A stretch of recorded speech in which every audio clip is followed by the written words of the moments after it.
Hello students, this is Teacher Ken.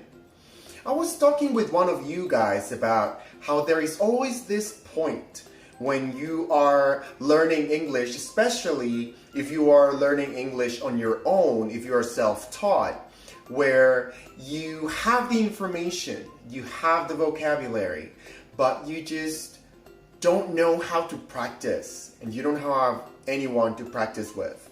And you don't know someone who can correct your mistakes. You're very uncertain. You have this great uncertainty. You don't know how to practice and what to do. And I am going to go ahead and introduce this idea of focused practice to you. What I want you guys to go ahead and give a shot at is take a text or take at least a sentence that you understand completely.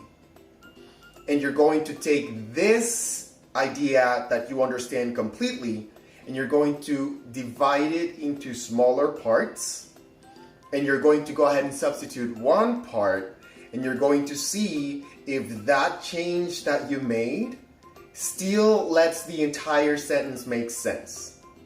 For example, they are eating lunch in the cafeteria because they are not working. They are taking coffee in the cafeteria because they are off of work. John is eating lunch at the restaurant because he has no food. What I'm giving you guys here is take one sentence, one idea, and you're going to separate the people, the actions, the places, the things. I want you to separate it. And you're going to go ahead and say, so what if I change this person for another?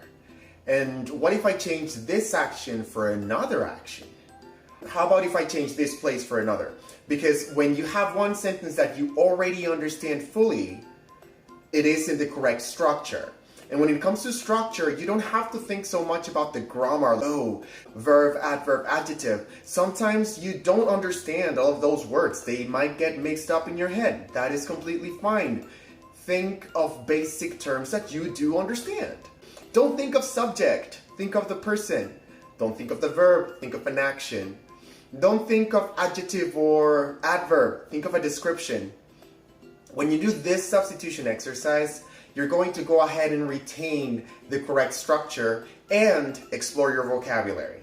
I hope that this tip helps. Leave all of your questions in the comments. Make sure you like, follow, and subscribe. And remember, sharing knowledge is carrying knowledge.